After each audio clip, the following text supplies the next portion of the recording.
This episode of On the Record is brought to you by Ingersoll Tillage, specializing in seedbed solutions.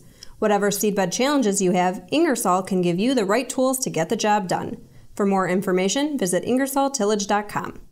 I'm Managing Editor Kim Schmidt. Welcome to On the Record. Here's an update on what's currently impacting the ag equipment industry.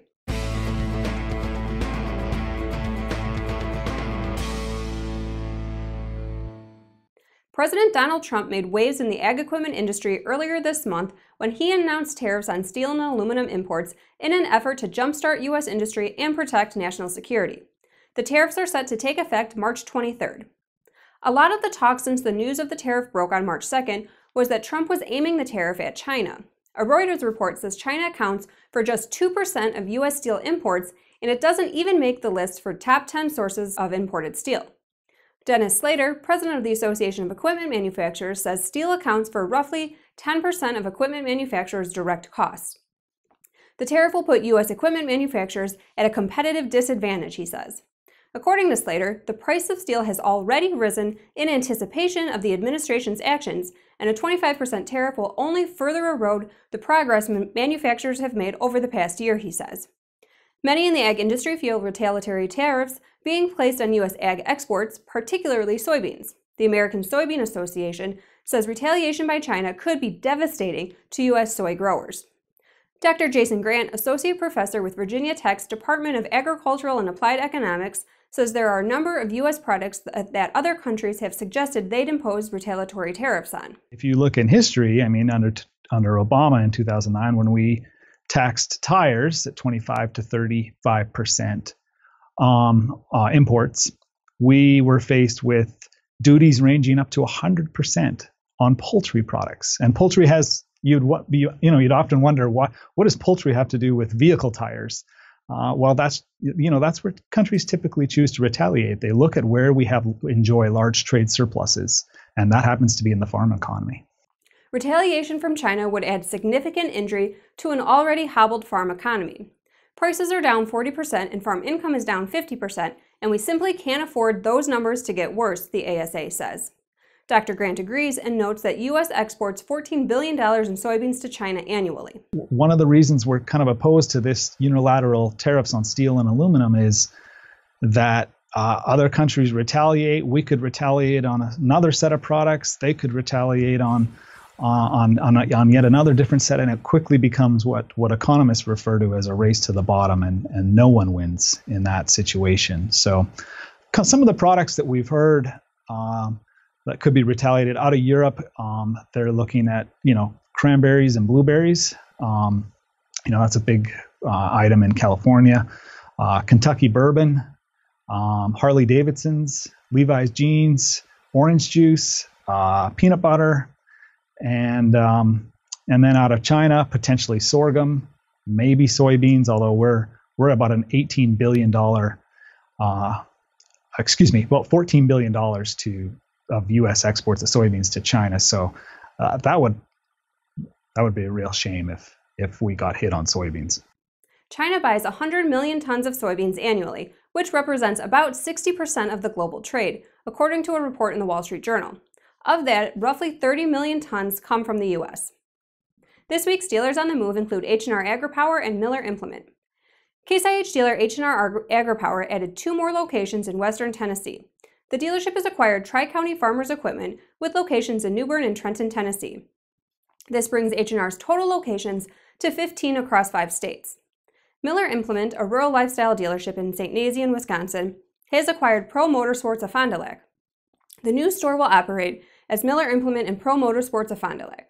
Now here's Jack Zemlicka with the latest from the Technology Corner.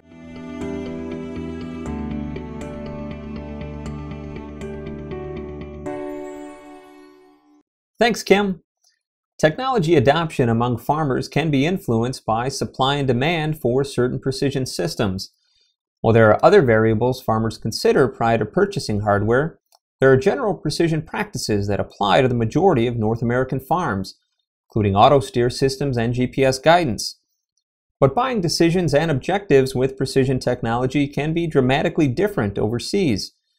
Brian Goggins spent 26 years with the USDA's Foreign Agricultural Service, including 5 years in the Southeast Balkan states where he helped introduce and advance conservation tillage practices and soil health principles into the region. Since retiring from the USDA in 2015, Gagan has headed up a grant-funded project to further educate and implement conservation practices onto large-scale farms in Bulgaria, some operations as large as 200,000 acres.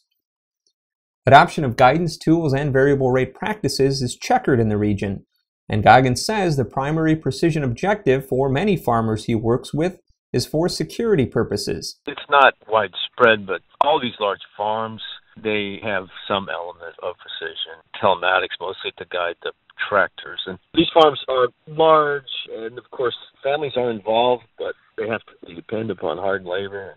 It's almost as if they use their precision for, you might say, security purposes, keep an eye on folks.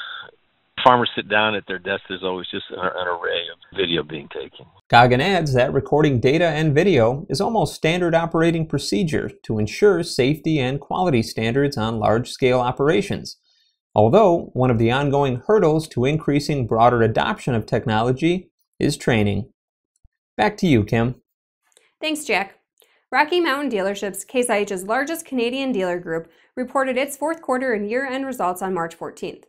For the quarter, total sales decreased 4.3% due to an $18.5 million decrease in used equipment sales year over year.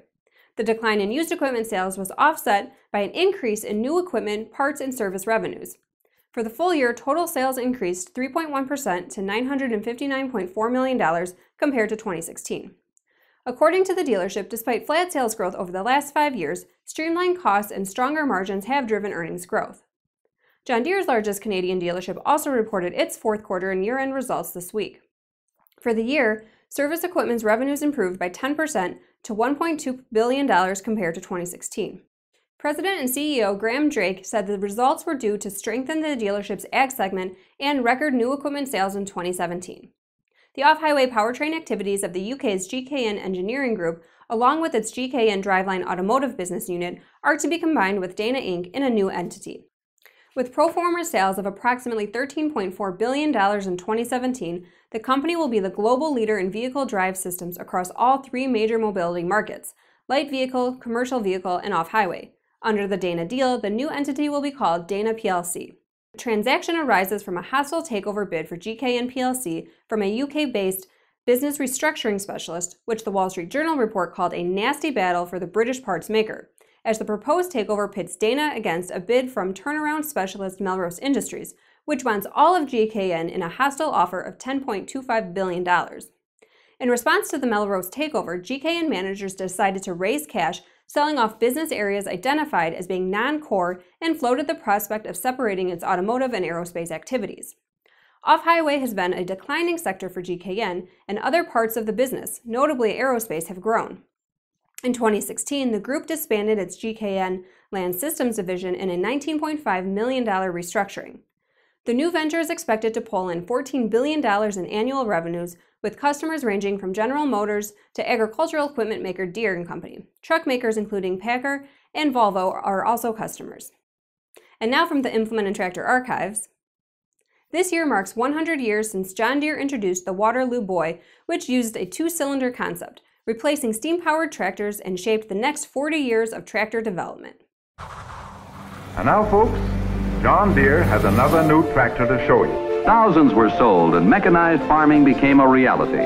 A new conception of modern farming. Strong and long-lasting. Good work and long life in the toughest conditions will give the farmer everything he wants. Track-type power with a big future.